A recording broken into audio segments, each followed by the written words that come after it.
Hi and welcome to this look at the 14-day weather prospects.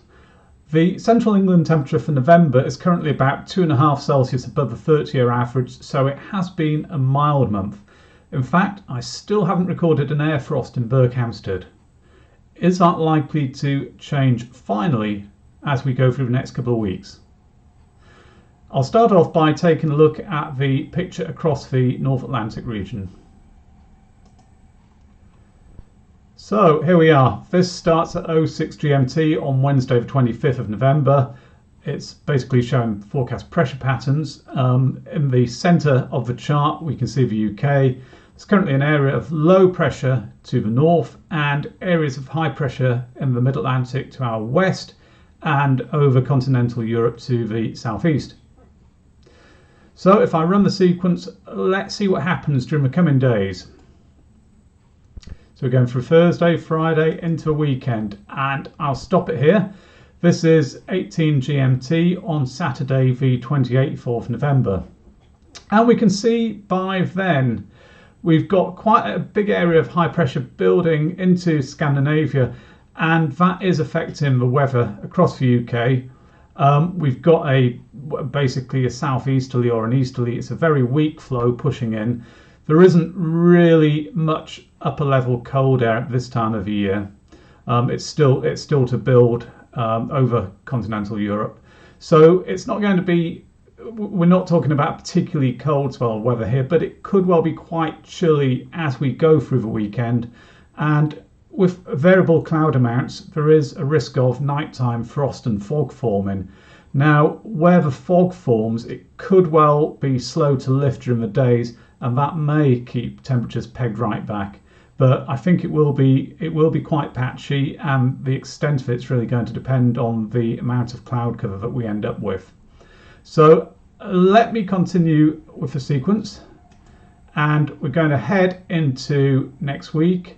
So this is 18 GMT on Wednesday, December 2nd.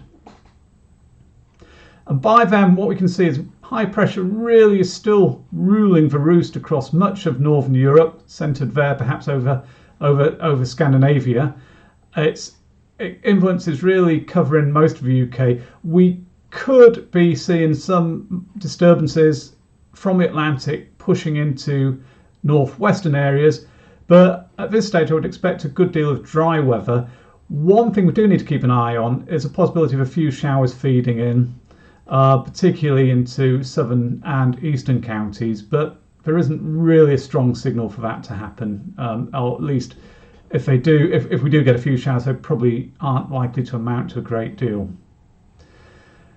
Temperatures by this stage probably quite similar to the weekend. As I say, it could be quite chilly during the days if we end up with lingering fog patches, and there is still this risk of nighttime frost too. So all in all, it probably will be feeling quite seasonal.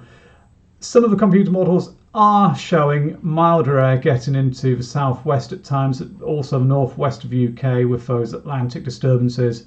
So again, there is some uncertainty about temperatures, but I would think that much of the UK will be close to average or perhaps a little bit below average through this period.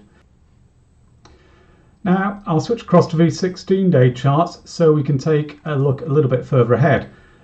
Here's the plot for London, and what we can see here on the top half is 850 HPA temperatures. So as I say, these are about 1500 meters above sea level, and you can see they tend to fluctuate above and below a little bit, the thick black line, which represents a 30-year average.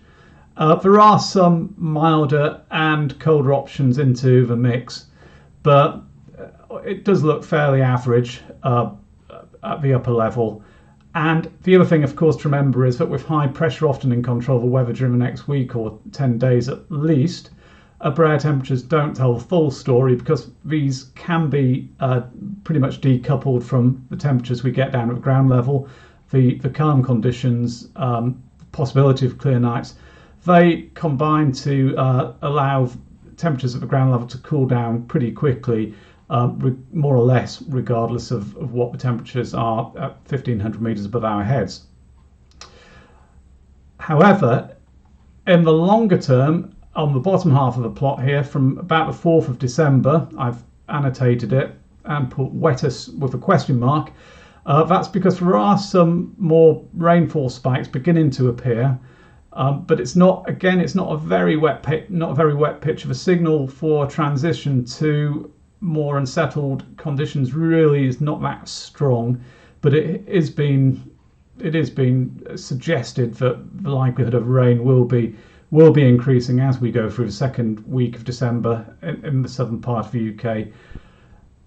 But as I say, that's a long way off. We could well end up with high pressure continuing to have a good deal of influence through this period. Now I'll just flip up to Glasgow to show the equivalent plot.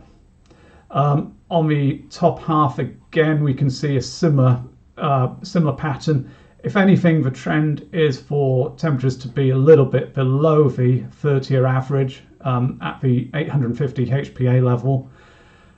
Likewise, on the precipitation part of this, we can see the increasing risk of rainfall from the early part of December. The signal here looks a little bit stronger than it does in London, in the south of the UK. Again, it's not overwhelming. It doesn't look particularly wet, but there is obviously something here suggesting that the risk of rainfall will be increasing. Here's the surface level pressure plot for the next 16 days for London, and I think this really highlights the tendency for high pressure to be in the ascendancy through the rest of November. We can see here there's an upwards trend in pressure starting from about 1,010 millibars today, and that goes up. The mean of all the runs, the pressure mean of all runs goes up to about 1,030 millibars by December the 1st. So it's indicating that high pressure really should be firmly in control. And then as we go through the first third of December, there's a downwards trend in pressure. There's also quite a big split in what the runs are showing, with some keeping values of over 1,020, 1,030 millibars, and others dropping down to about 970 millibars, which would indicate a relatively deep area of low pressure crossing close by. But the key thing there, as I say, is probably that most of the runs are pointing towards higher pressure even during the middle third of December. So to summarise, high pressure looks like being in control of things for much of the next week, so it should often be dry. There is a risk of nighttime frost and fog, and in places fog could be slow to lift during the days. Where that happens, temperatures will be pegged right back, but in general terms temperatures will often be close to or perhaps a little bit below the seasonal average. As we head through the second week, there is a signal for it to become more changeable. The risk of rain increases, particularly in the northwest, but saying that, there's a good chance of a lot of dry weather still, particularly in southern and eastern Britain. So thank you for watching. Now, if you enjoyed this video and found it useful, please remember to hit the subscribe button below. By doing that, you'll be informed of future videos as and when I publish them. Thank you. Bye now.